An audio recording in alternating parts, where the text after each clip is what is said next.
Looks like it's live. There's us.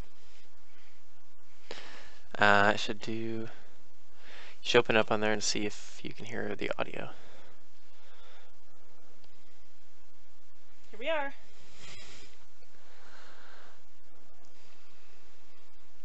Ah, that was quick. Hey. Hey, Gerwin. Oh, Kels. Oh, Kels is there as well. Thanks, Kels. Look, there's a delay on showing. It still says 0 watching. You guys are so fast to hop in there that it hasn't even updated. Okay, yep. Whoa. We've confirmed that the audio is working. How's it going? Morning. Benjamin is here. Benjamin is. We've got our beast here. If you want to know anything about puppy life in the tiny house, you can ask him. We'll direct questions to Mr. Ben.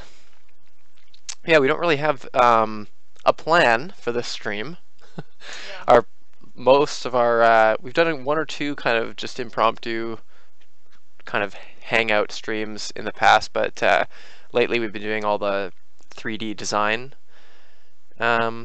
streams for SketchUp. So we had a real plan on how to execute that, but for this it's going to be pretty much wide open if you guys want to just ask us questions about building or living in a tiny house, or can you guys hear me? Yeah, I realize that I have it still set up for my headset, so I'll just go like this. So you can hear Kiva hopefully as clearly. Now 26 watching. Whoa. Welcome everyone. Yeah, so it's just like a live Q&A again about building, design, like any of the stuff that we have kind of already put out that we do in our videos and whatnot, and also just about us or where we're at now with our actual build. Pretty much ready to ready to rock. Where are you guys at? Tell us more about yourselves. Chernobyl. Oh, it's John Norris. Oh yeah. You'll be happy to know that Ben is here with us. You can see his butt right here. It's almost like you can't even really tell what end of him you're seeing. He's just such a fuzzball. Oh, this paw gives it away. Yeah, but you guys, Scotland, wow. You guys that are viewing, are you building a tiny house? Are you researching it? Well, how did you find us? Why are you here? Tell us about yourself and let us know what you want to know from us. Oh, we got people from all around the world. It's awesome. Okay, here comes the technical questions. Slating a thermal break between trailer metal and exterior rim. Could you use puckboard for this break? It's a good thing I have my computer here. I want to see what puck. Can you give a link to what puckboard is? Like a hockey puckboard? That's what's coming up when I search that. Oh, it's kind of like a plasticky synthetic material. I guess I don't know. It depends on the insulative properties of the material. But I guess if the question is because it looks like it's very dense. So if you could put weight on it, is that what you're wondering specifically? Ben's winter coat is good. He's very fluffy. England, Czech Republic. Whoa. This is awesome. Why did you use aluminum on the bottom of your floor? Yeah, underneath the trailer. That was just kind of the standard at the time that we were doing research for building, that you would protect the undercarriage so that if there was any splash up when you were towing or whatever, and also just to kind of be a barrier for insects and stuff. Other people were using pressure treated plywood also as a mechanical and moisture repellent, but because we are not towing, didn't really matter what we used. I guess you could argue that it would be better if you were going to tow and that's what you were trying to protect for, to use a pressure treated plywood, because the thin aluminum flashing that we used could be penetrated by like a rock like being flung up really hard.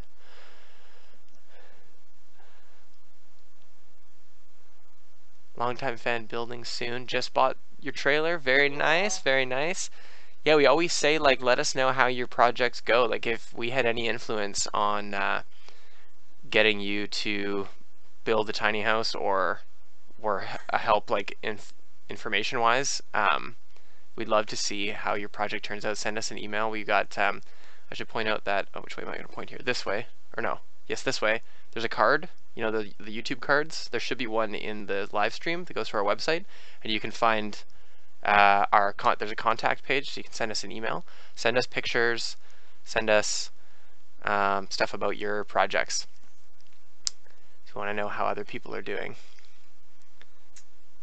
For the building experience, I had none, and Jacob used to be an electrician, so he had some experience using tools and doing some stuff like that.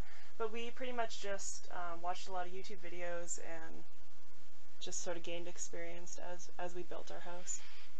Yeah, like each task that we had to tackle, like framing, putting in windows, putting on roofing, you know, house wrap, vapor barrier, plumbing, propane. What am I missing? Like just everything other than electrical, really. We had to do some research on, read articles, watch YouTube videos, just try to get like an understanding of the task at hand. And I definitely found that it was helpful to watch and read from multiple perspectives on the same task and see what was different and why it was different. Is this person doing something different because they understand it more, or they understand it less, or they're in a different climate, or what was it? You know, just get a full kind of picture of the details of performing that task, and then decide for yourself, is it applicable to you? Is it applicable to your climate? Do you actually understand why and how to do that way? For Windows especially, like, I didn't directly copy one particular person. I used like 80% from one video that was really good, and then I saw a couple other little things about the way the person like overlapped the house wrap or something, and kind of combine that into what I thought would be like the most ideal way to install a window, basically. So highly recommend, like, don't just watch us. We are one source of information. Go and try to find all the info you can, and do it even better than we did. Yeah. Do I need to scroll up, or can you see on yours? Yeah, I should be able to see on mine. Full-time students picking up their trailer tomorrow. That's awesome. Sweet. Yeah, actually, I can scroll up on here. Yeah, someone was asking about the laws, I think. Oh, hi from the Bahamas. Wow. Nice. That's awesome. There's a lot of like large chat messages. What was the one? Where do I? Oh, there we go. Yeah. It's hard to see. Would you be worried about the structural integrity of your house? No, not at all. What about the laws against tiny houses on wheels? It's kind of like a weird gray zone still. Like because it's more of a vehicle than it is a structure that, like, if you build a structure that's on the foundation, it becomes part of an area, like a municipality or a region or whatever, and then there's authorities, like building authorities, who monitor what goes on in that area to make sure someone doesn't build something unsafe, right? That's why you have to get a permit, and you have to follow the codes of that area. But when it's on a trailer, like a tiny house on wheels, it is mobile, so it's more of a vehicle. It's closer to like an RV even than it is to a mobile home in a lot of ways. And so you tend to sort of have to follow whatever the rules are for an RV. Like if you pulled an RV onto your property or onto wherever that you might think about taking a tiny house, how long could you live in it? Where do you have to hook up to things? Like, is it allowed? In most places, it's just not allowed to live full-time in an RV on a property, especially if there's already another house there. So, but you often can live in it for a certain amount of time. So like if you had relatives come and stay in an RV, they could stay for up to, I think it was 60 or 90 days straight in our area, before it would start to break bylaws, which then you'd have as like some municipal authority trying to come in and enforce that. But then they'd only know that if someone was complaining. Like you end up being able to just kind of fly under the radar a lot. So it's still that kind of gray zone. Like technically you shouldn't be living in it full time in a lot of cases, but you pretty easily can. And it's just a matter of not not bothering anyone or doing anything that's blatantly like sketchy. Okay, so people So that was like a long-winded answer. I'm not known for that, am I? People are saying they can't hear me, so Oh, it's because I'm talking too much. So someone is asking if we should be emphasizing building off measurement versus leveling the trailer. Well, someone from Finland.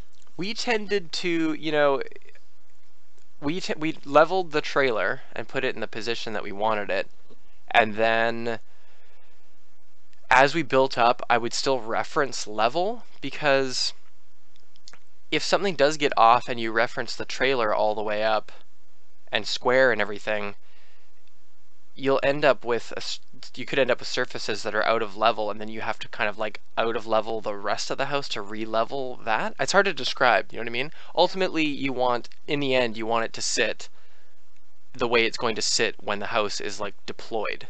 It doesn't matter when it's being towed. We found that when we jack up the corners with the stabilizer jacks, that it actually does put like a tiny bit of flex, and our door doesn't operate when the jacks are retracted. When it's ready for travel, the door like racks slightly and it doesn't want to latch properly, but that's fine because obviously we want it to operate in its ideal like condition when the house is stabilized and like placed, because that's everyday use. There's asking for a time frame on your Arduino. Oh God. Control system. Soon, TM. And what about any technical tips on how to make a tiny house last as long as possible, like a 100-year tiny house rather than a 50-year tiny house? Yeah, you know, this is a good. Our siding is a good example of that, where we use pine. I mean, in retrospect, I would use cedar. We were trying to save money in some places, and we were looking at all the products. Like we knew we were going to use like a heavy-duty exterior product. Oh, did we freeze? Let me know if you lost us for a second there. I'm like watching the delay. Okay, so where was I with that? So our siding, we knew we were going to use a heavy-duty exterior product that would seal and be like hyper weather protectant, because obviously it's going to be subjected to a lot of rain where we live, and we have no overhang, so rain and wind and everything is just going to like hit the siding. So we got this like kind of deck sealant, like something you'd have on a exterior deck on like level, so which would be hit directly by rain. So that's what we used on our siding, and we used but we used pine, which is less rugged than say cedar, thinking that, you know, the exterior finish will protect it regardless of what wood it is, which is the case. Like it seems totally fine, but just overall making the choice of using wood is asking for it to eventually break down. So if you use like vinyl or some kind of like synthetic, completely weather proof material, you're going to get more life out of it, but it might not have the kind of feel that you want.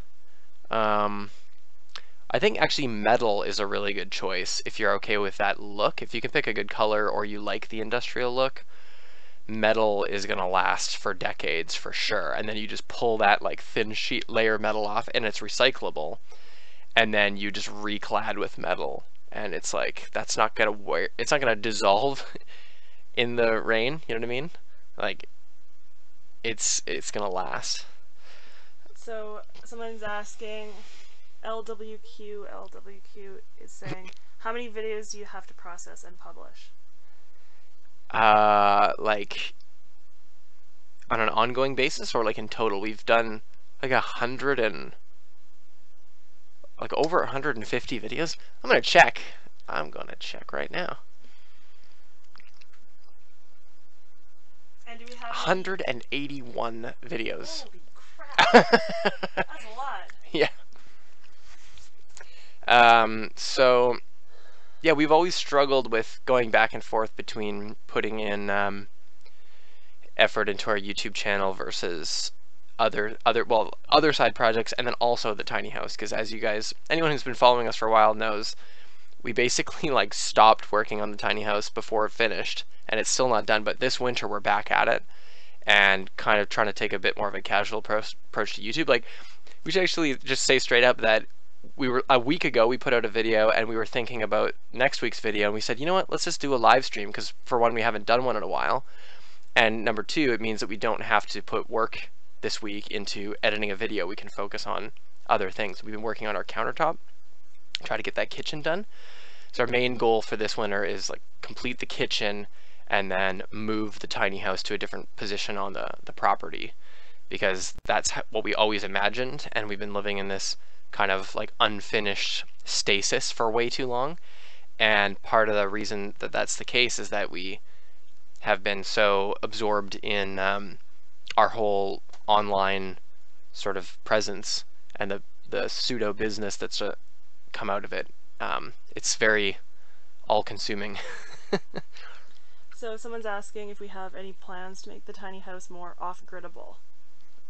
Yeah, I'd love to, like, we're in a cool position because we have this YouTube channel that even when we finish, it's not like we have to just end the videos, or I don't feel like we'll be scrounging for like what to make videos of, because there's all these other things we can do for like homesteading type things. Like, we can do a garden, and we can do rainwater catchment and power generation. And I was literally just talking to someone last night about how they were saying, oh, get solar panels. And I said, you know, I mean, I don't know if you can see out the window, but it is totally overcast and raining, and it's like this for enough of the year that solar panels would be very, they just not be cost effective. Because if you want enough power, you need to invest in some pretty expensive panels, and if they're to pay that off, first of all, like, our power consumption in the tiny house is so low that if it costs us $18 a month to pay for the grid power, then, and we've spent a couple thousand on panels, like, how many years is it going to take before we can pay that off? So it's not money effective. It's also not really like sustainability effective either, because obviously energy and materials had to be used to manufacture those solar panels. So what I've been thinking about is we have a lot of, when there's no sun, we have a lot of wind and a lot of rain here. So I'd love to do rainwater catchment in like some tanks and put little turbines in between them. So once the tank fills, it would open a valve and pour the water through and spin a turbine, and then we'd collect some of that like potential kinetic energy from it being raised. And I'm sorry, I'm going to want to go on a tangent here because I think this is like an interesting concept, but all the energy comes from the sun. Like, the sun heats the ocean or other bodies of water, which evaporates and becomes clouds. So that the energy from the sun was required for that to happen.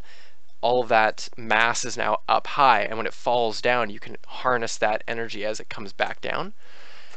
And also just wind, which is created by heat differentials and stuff. I'm not a weather expert, but there's that energy too, and we could set up some wind turbines. So basically we're into doing off-grid stuff and kind of experimenting with that, but also in a very DIY way. Like, I'd be interested in getting some car alternators from wreckers and using those because those generate 12 volts. So if you can turn those in an effective way, then you can generate power.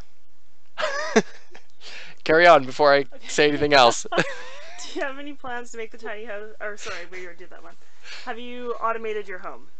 Light stores, environmental controls, etc. No, but We Jake have. says, Is this visible? Oh, it's not in the shot. It's all wired for automation.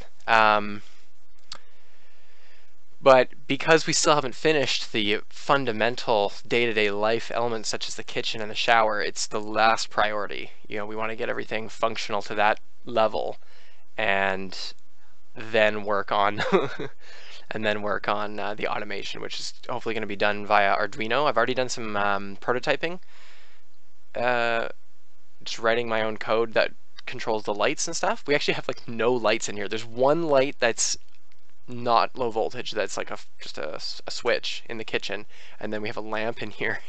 That's pretty much it. And then we have lights on right now though. Yeah, we have like these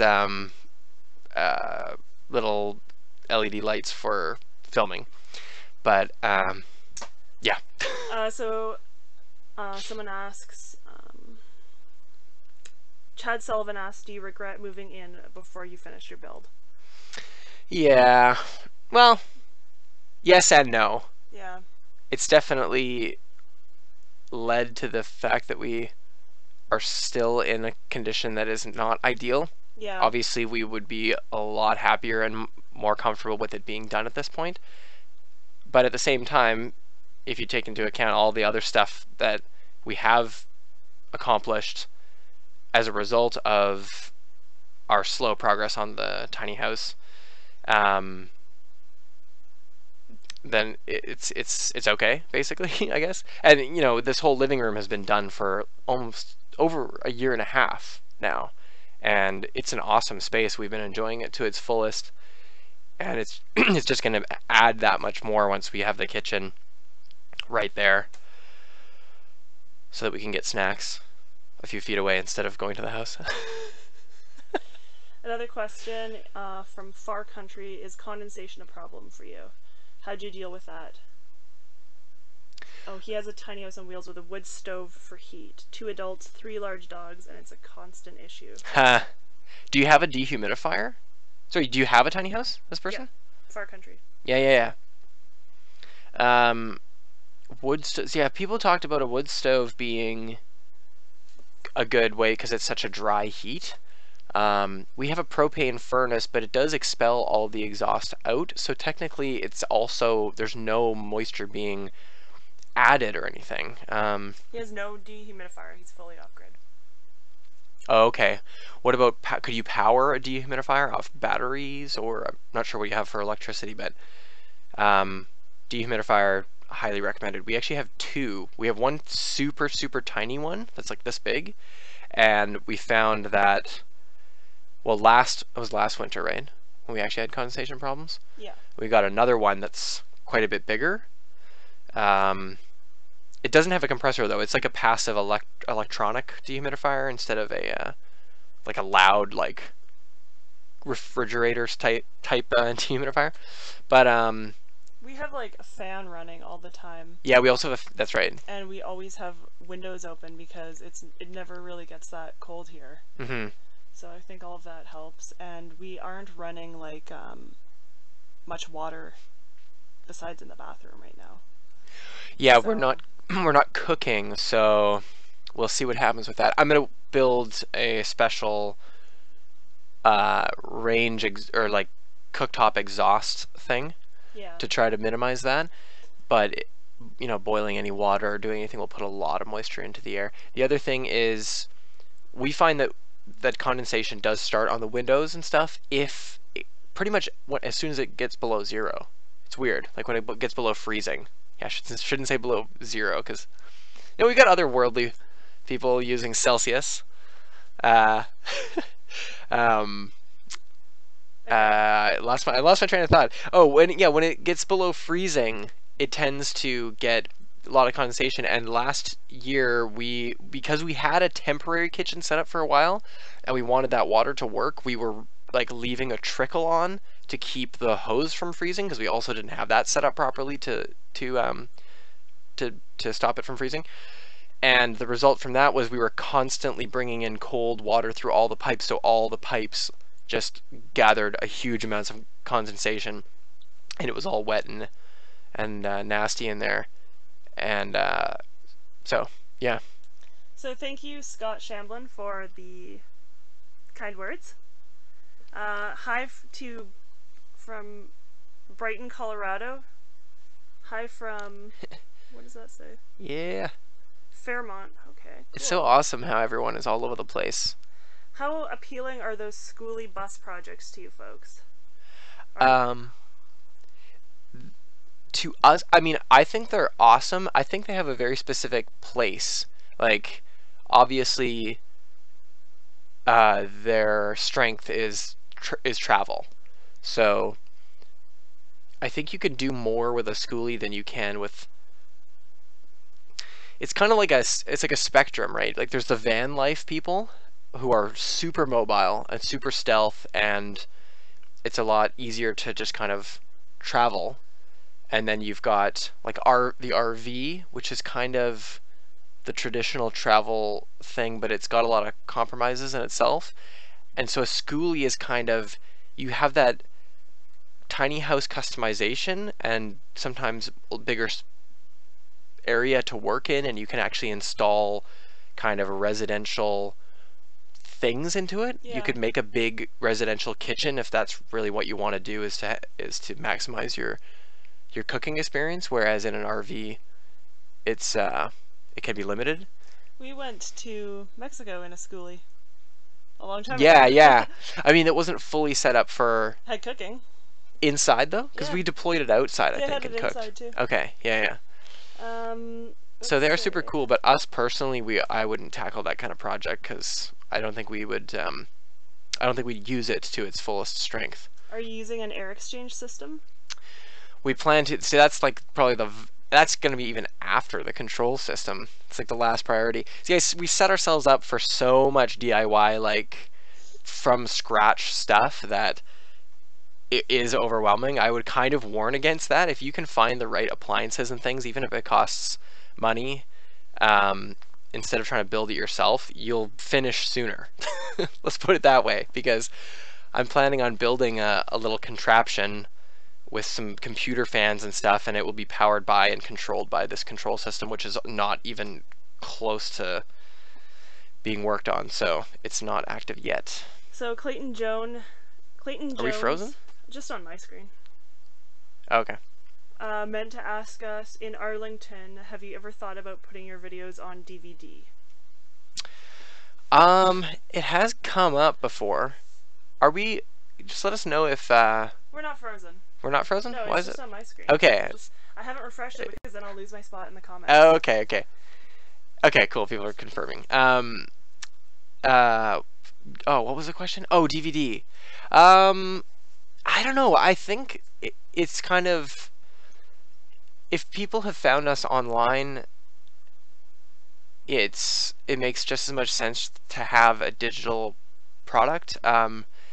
It's a lot of doing, like, making our website and making our videos entirely in this sort of abstract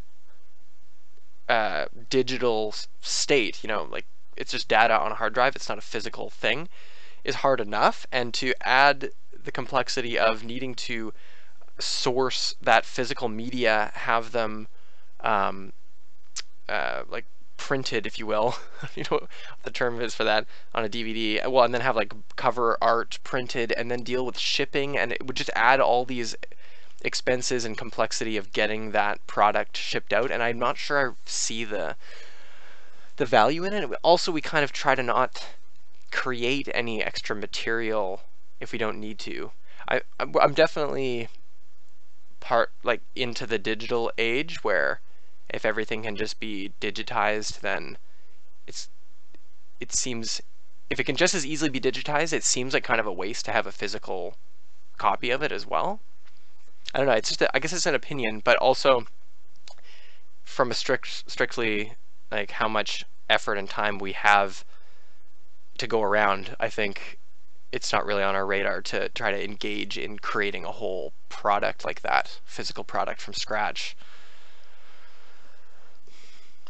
So SKWDMDYT, please explain the advantage of a tiny house on private property versus a fixed 200 to 300 square foot outbuilding. I'm not sure I I can mean, answer that question. What? just, I guess, just the ability to be able to move it. If you're Yeah, referring to our particular situation, when we first started designing our tiny house on wheels, we didn't actually know that we would be able to have this property. So we first started planning our build in Victoria, because that's what the city that we were living in, and just like renting property to build it on. So obviously having the ability to move it was crucial for us. yeah. It's like a came first, the chicken or the egg kind of thing, the property or the house. If you want to build a tiny house and you don't even know where you're going to put it, or you might have a couple leads, or you feel, confident that you can tackle that problem when it comes, then you can just start building and deal with it later. But if you have the property and you are committed to staying there long term, then maybe there isn't a benefit to putting it on a trailer. So it's all about, optimizing for your situation. Thank you, Clayton Jones. Oh, awesome! Yeah, Did I'm you? glad we're inspiring anyone to do anything good. Thank you for watching our videos. Yeah, thanks to everyone. And thanks for everyone for being here. If you're just tuning in, we're just like I think we're quite behind, aren't we? On the comments. We're We're trying to okay. go through Yeah. almost everything, like as much as we can. Did Just you? ask questions. Let us know what you're doing, where you're from, like if you have a tiny house project underway, that kind of thing. Did you hire any structural engineers or architects to approve your design? No, But we did have our friend look at we the. did have, yeah, we got second opinions, which I think is really important because I did when I start. Now I feel it's hard to even put ourself in that mindset of how kind of unsure and green we were at that time, because now we've had experience, like I've worked with a builder a couple times to do some designs, and I feel way more confident in my understanding of framing and how weight, is transferred down and how it all works, and also like how to prevent racking and just all these things that come up that you have to learn about a structure.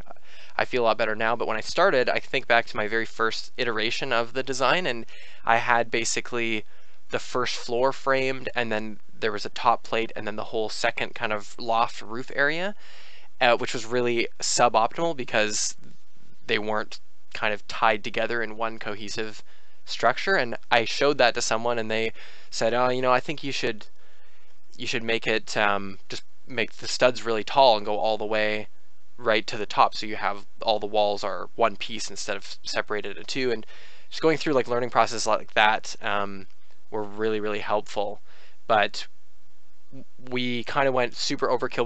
We basically tried to take all the best things. Again, I said this earlier, but looking around at what other people are doing and taking all the best things that you can from everything. We saw the Tumbleweed Tiny House um, building DVD. They were using this metal strapping, and I had been learning about how to prevent racking in framing. So we put a bunch of strapping diagonally around the structure. The structure is also kind of overbuilt. Like a lot of people were doing 24-inch on center framing, and we did 16, and just everything about it, we just went overkill and put those threaded rods through the to hold down the walls to the trailer.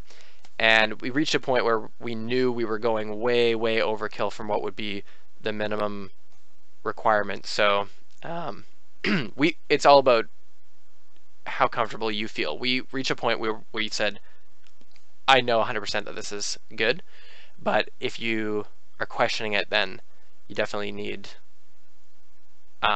second opinions on things. Yeah. So have you installed an ERV, energy recovery ventilator? That's what I want to build for the air exchanger. I want to put some heat sinking to recover heat as air is expelled and new air is brought in. Okay. What about wind turbine or water turbine? Yeah, I brought that up. Was that when I was talking about that? How far back are these Maybe. comments? Oh I'm not God. sure. Yeah, I would be very, like in the far future, once we're all kind of done, caught up on things, if that ever happens. I want to do rain catchment and then in like raised containers and then pour it through turbines to try to generate a bit of power. So someone says hi from Brazil. Me and my Oh, family are sweet. watching. Awesome. Hello. Yes. Thanks for watching. Thanks for joining us in the tiny nest. How important is weight distribution? I see a lot of tiny houses on wheels. Yeah. With their kitchen, bathroom, and loft all on one side. Is this acceptable when transporting? That's from Chris Felty. Yeah, this is a really good question, and I'm kind of not worried, but I think we might have not done a great job with that. It's hard to tell because things aren't done. There's like a wide open space where the kitchen is supposed to be, and there's going to be a lot more weight going in there when we finish that off. And so our loft and our whole living room and all of the stuff that's in here is adding all the weight onto the tongue. So I think our tongue is like way overweight right now. And if your design is potentially really lopsided, if you can do any projecting or estimating of the weights of things, you can often get a trailer with the fenders moved. So if you come up with a perfect layout, but it looks like it's going to be way too heavy on the rear or whatever, you can have the fenders moved back so that the center, like the axle of where the whole trailer will tip, is closer to the center of weight distribution.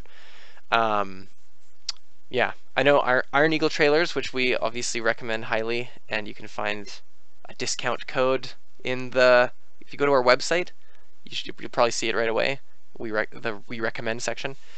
Iron Eagle can do customization, things like that, and I'm sure other trailer places will be open to that if you need a different weight distribution. So it's something definitely to keep in mind.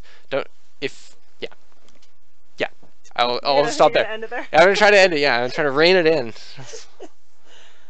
So LWQ is check for lock zone systems if you don't have enough time to build one yourself. Okay, we'll look into that. How do you store clothes for 2 people? We have 2 dressers that we got. Sorry, I moved the mic away from you when you started talking. We have 2 dressers that we just got at the thrift store, pretty much.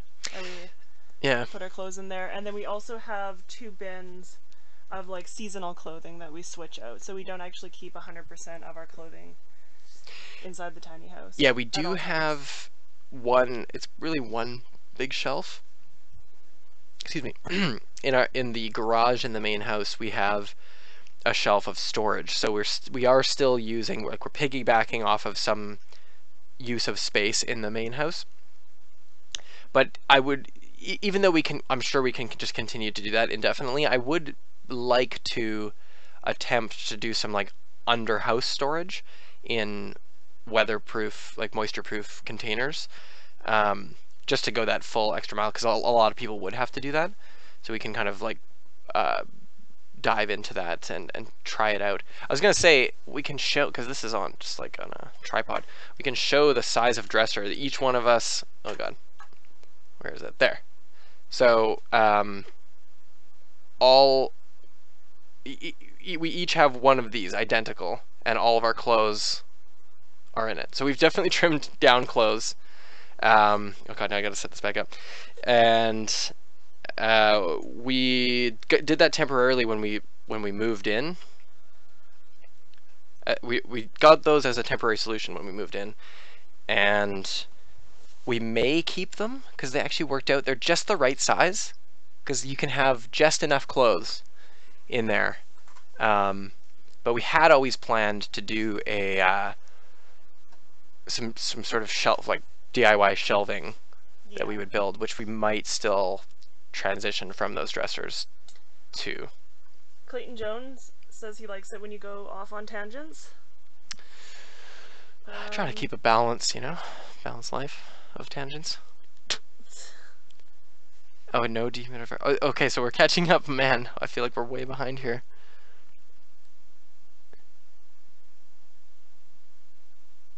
The water gravity energy. Oh, Northern Alberta, that's where Far Country is. Cool, another Canadian. Very nice. Keep going. Awesome stream. Thanks for coming. Thanks for everyone who's hanging out with us and listening to my tangents. Planning stages. That's fun.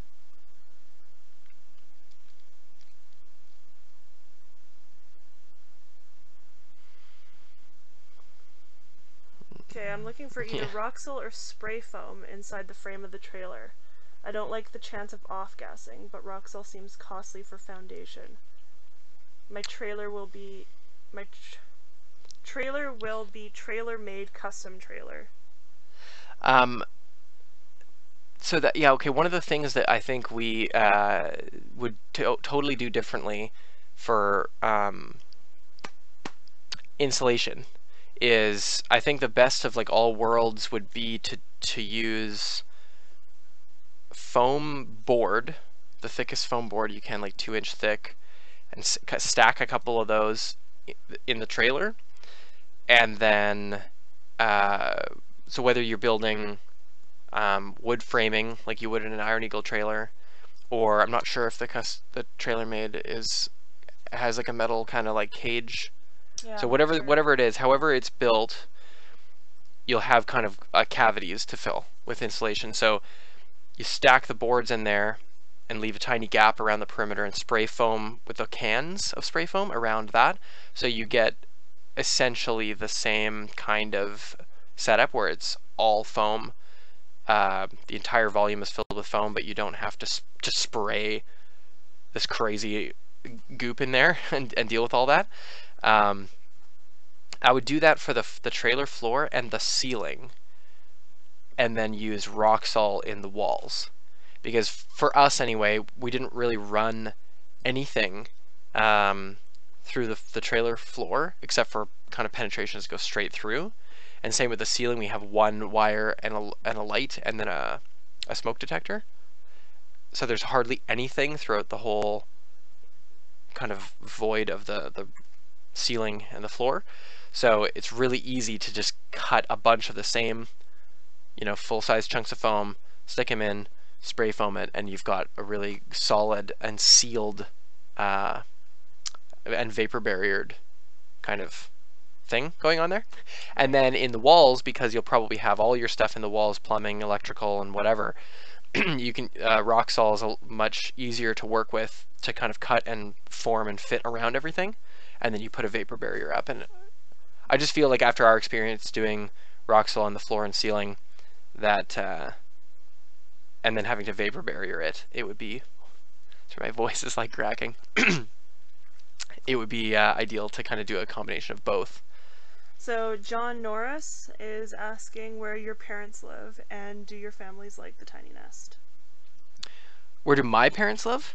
Yeah, I guess because like we. Oh, they live near. Yeah, they live nearby, but not on land. Like, well, I grew up on 5 acres, and then now we're back on 5 acres, on Kiva's family land. And yeah, they're very supportive of the tiny house.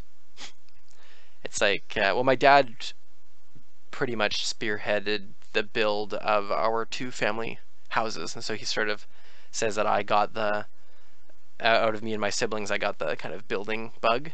And it's weird because I never really felt that way until I reached this point, and now I am super into it and into like designing structures and all these things. So it's kind of a new meaning in the last, I guess, 5 years. Man, time goes by fast.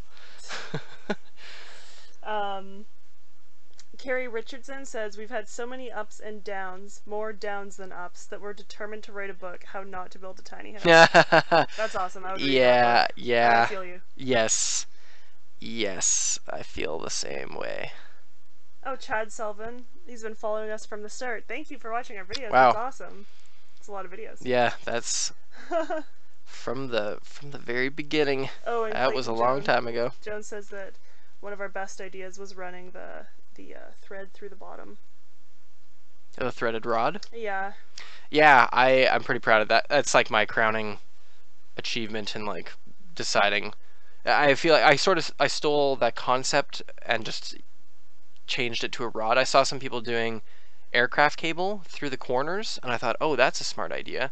And then I would see other people using the hold down, like little boots, those Simpson strong tie things, where you have a rod sticking through up through the bottom plate of the framing, and then you put this big boot on it, bolt it down, and then nail it into the wood. But I also watched some videos on stress testing those. I went down all these crazy rabbit holes while trying to learn everything I could, and I actually watched a video where they used some crazy hydraulic machine to yank on it to test how, when it would fail. Like, obviously with enough force it'll rip apart. And I just watched that, and I was like, you know, that wood is eventually going to rip, and if the wood ever rotted or anything, or for whatever reason, if the wood just did not hold as well, then all that metal, like, clamping power is for nothing if the wood comes apart. So with the galvanized threaded rod that we used, that would have to rust through for that to fail, and it goes all the way from the metal of the trailer right up to the top of the top plate and holds it down. So yeah, I still, although there's certain things that we would do differently, like the way we would build our floor and like the insulation types we'd use and stuff, I would always use that threaded rod technique for sure. Thank you, Delta T.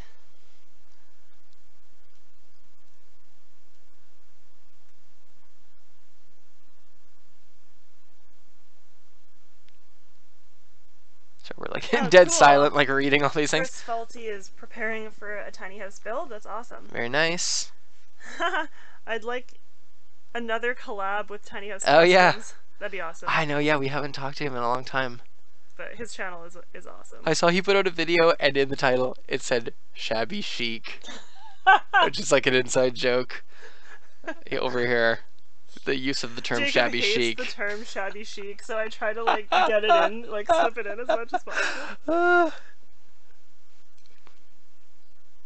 Is it just me, or are you frozen? Oh, that was a while ago. Yeah, let us know in the chat if there's a problem with the stream. Okay. I think it's been going pretty good though.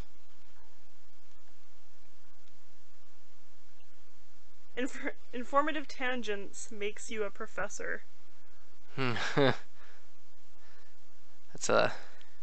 What do you think about the practicality of tiny house traveling, towing, parking, etc.? How big is too big? Thanks for the Q&A.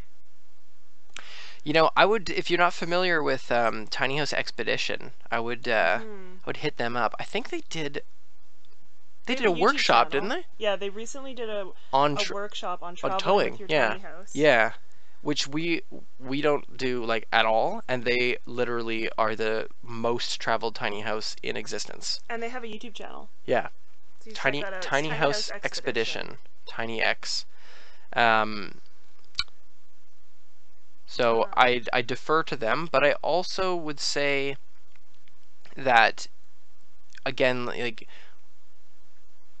you should optimize for whatever your goal in life is. If you want to have that traveling lifestyle, those schoolies, that's really their like niche strength, you know? And for us, again, for us personally, like the tiny house is a way to have a house that we feel like we can always have because we could move it even if we need to move.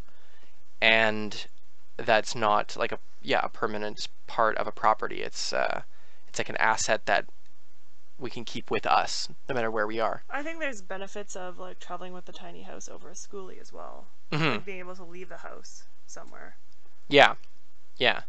Okay, what oh, Blaine just wanted to say hi. Hey Blaine. Thanks for coming to the live stream. Annette Clow. Sorry if this was already... Also, sorry if I'm totally butchering people's names here.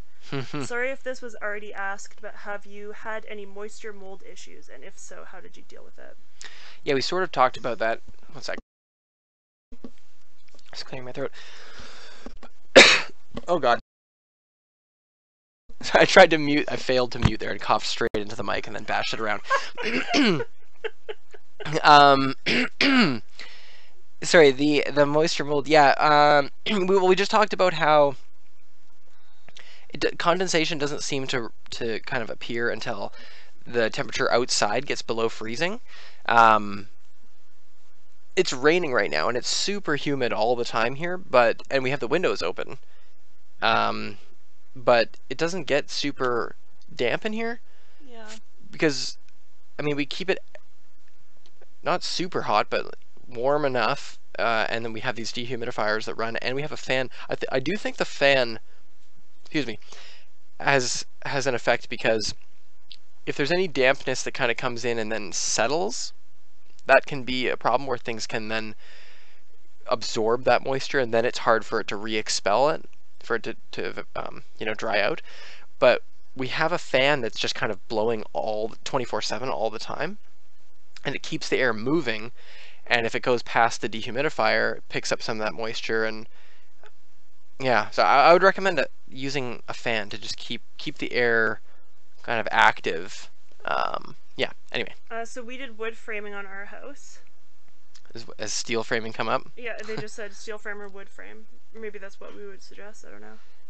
Yeah, I mean, wood frame is something that kind of anyone can learn and do themselves, and it's very forgiving too, because if you make a mistake, you can kind of cut out or rip out a piece of wood or part of it and replace it. Whereas the steel frame, I haven't even really looked into this in terms of if you're able to just get steel studs yourself and like cut them and form them yourself, or because most of the time I see that you uh, have to submit like an entire design to a company that presses and creates the the framing, yeah, and they basically the whole entire walls kind of come to you shipped. Right. So again, it's kind of like an optimization thing. It's really a lot lighter and arguably stronger in a lot of cases. There's also potentially, if there's problems with thermal bridging though, Right. same problem with the trailer that you're trying to isolate from. So there's pros and cons really, and it just depends on if you have access to it, how much it costs, if you are confident in your design ahead of time, and if you will benefit from the strength or the weight reduction and that kind of thing. Okay, so Ben K asks, how nervous were you for the propane setup? I'm about to start. Do you recommend copper or iron pipe? So I should say that I'm not really in like a position of feeling like an expert to be able to like make a proper recommendation on that. We decided to go with that thin 3/8 copper tubing, which is flexible, but I have been told by an RV guy that that is technically against RV code, which again, the tiny house would be closer to that than a residential setup, because in RVs they use that thick, rigid black pipe and run a long trunk all along the underside and then tee off of that. And we just ran the copper tubing all the way underneath, which is a lot softer. So technically it's more susceptible to mechanical damage, but I was seeing a comment. I had a bit of a conversation in a comment thread on one of our propane videos about this, and how I feel like if that copper tubing was banged hard enough that it would just mush, like it would get squished and be unusable. Whereas if you had a hard, rigid pipe that got banged hard enough, it could crack. Right. And I don't know. I guess I just don't know why. I always look for that kind of physical answer for me to understand and go, okay, yes, this is better because it has this property in this condition and that's why it's favored. But I kind of am, I throw my hands up in the air with this one. I don't really know what is best all around. So I would, if you can find like a gas fitter and get a second opinion on that, I would go for it. So LWQ asks, what about legal aspects of tiny houses at your country? So we did talk about this a little bit, that it is still in a weird gray zone where our personal experience is we phoned the city before we started building, and it was pretty much a complaint-based thing. So if our neighbors all complained to the city, then they would send someone out there, but that hasn't happened for us, so yet, knock on wood. Yeah, I mean, technically, I think it would be a stretch for any authority to come and say that you're not allowed to have this object, like to own this object, because it's like owning a vehicle or an RV or something. You know, you could build your own travel trailer or do a renovation on an RV or something. It could be hand built, and it's just a vehicle. So to have it is not a problem. It's usually Right. if you're living in it, if there's wastewater coming off, there's these things that then they fall under some bylaw, and then only if there's a reason for that bylaw to enforce would someone come after you. And that's why it's tougher in urban areas like cities, because there's a lot more people around. Usually the regulations are a bit stricter because everyone has to share closer proximity to each other. And so, but if you kind of hide out in a rural area, it's like you're a lot less likely to have trouble. Anyway, sorry, go on. So John Norris says he likes our video outtakes, especially the last one. How do you ever finish a recording session when you're always cracking up? It's a challenge. Let's put it that way.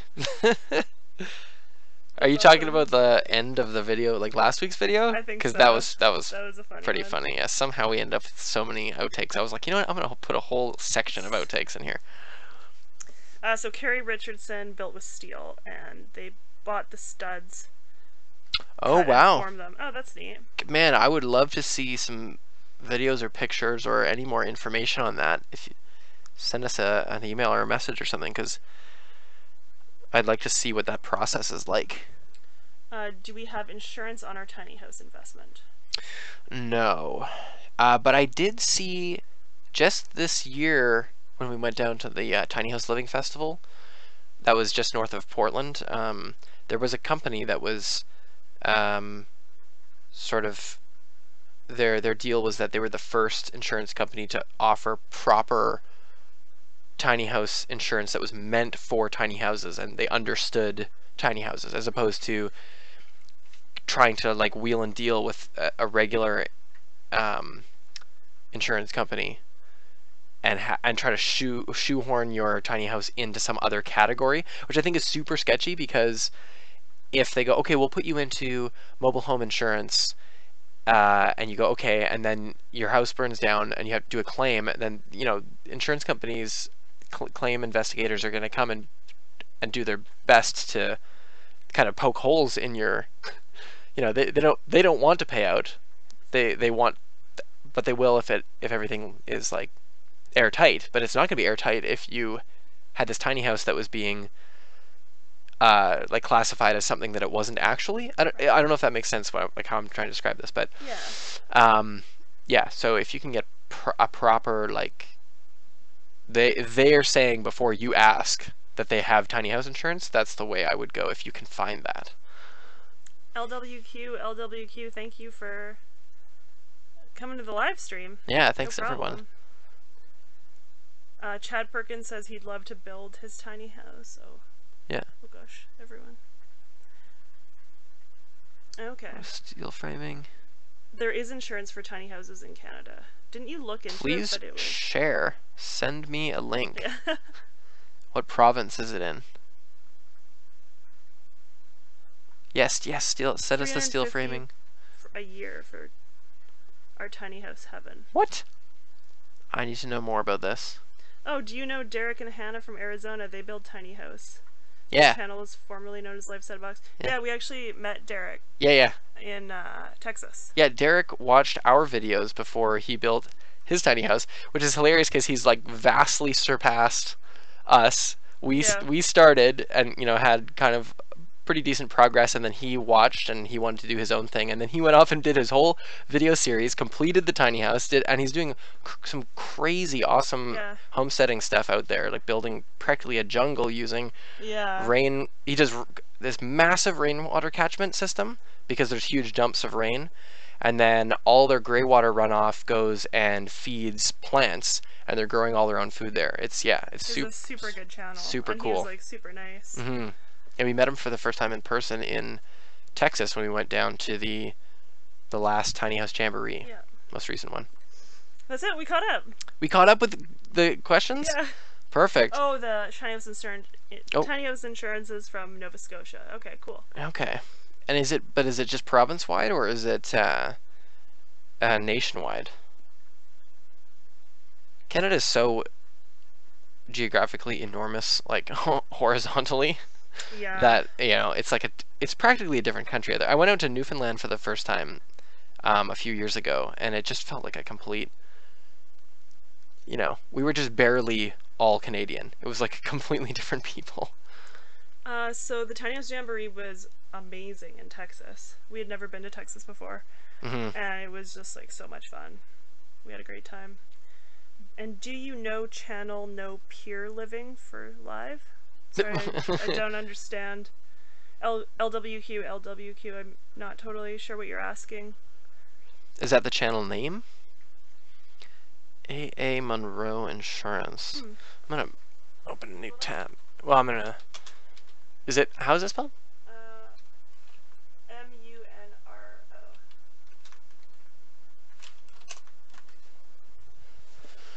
Cool. Well, I think we should wrap it up because it's been Yeah, about an hour or so. yeah. So maybe give a final warning. Any like major questions that have been burning for you that you Or want to did throw maybe in I before we accidentally miss over one? yeah, we were sort of scrambling through the questions. One more. Geek sidebar. Hey Jake, have you loaded the patches for Spectra and Meltdown? Why do you ask? Are you gonna try to hack us?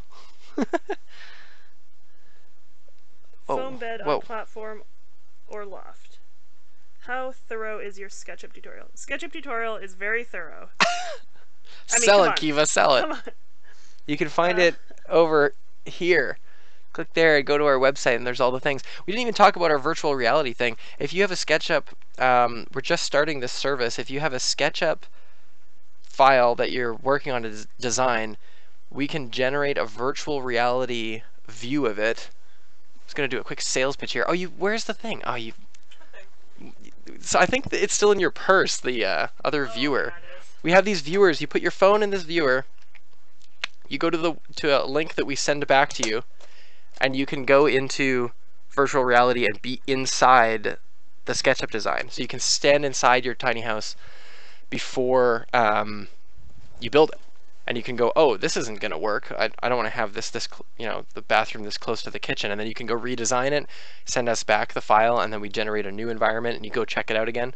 It's super cool. We've been messing around with this virtual reality stuff for a while, and you can see it on our website. We just published it like I think a week ago. On the main page, you see Explore, and there's all the information about that. That plus also touring. There's a whole demo page. You can go tour existing tiny houses, especially ones that we captured at the Jamboree and the Living Festival, that are real life photos, and you can put your phone in a viewer and actually like tour around and be inside those tiny houses. So if you're still in the research phase and you want to experience a couple different designs, you can go and do that. Virtual reality. Check out the website. It's over there. Okay, so Chad Perkins is asking what kind of ventilation is needed for a mattress, a platform, or loft. Seems like people have conflicting ideas. We have a foam mattress in the loft, and we laid down a layer of corkboard Yeah. underneath it for ventilation, and that's been really good. And also, side note, I really like sleeping in a loft. It's super nice, and yeah. Yeah, it's super cozy to go up there. I feel like it's like a human thing to be up high like that. AXBX, thank you. That's really awesome. John Norris, cool beans. How much to add an image of Ben to my tiny house? Oh, Benjamin. Just drag it in there. Oh, he hears us. Benjamin, have you been sleeping this whole time? You've been very patient. Yeah. Wow, this is so awesome. Thank you, everyone, for watching our videos and for tuning in and asking us such good questions. What are you doing, buddy? Come on. Come on. Come on. Let's get a little Benjamin in this live stream. Should we finish with Ben? Finish with the beauty shots of Ben. Let's see if I can. Totally gonna. Hang on. This is our special beast. He's 100 pounds.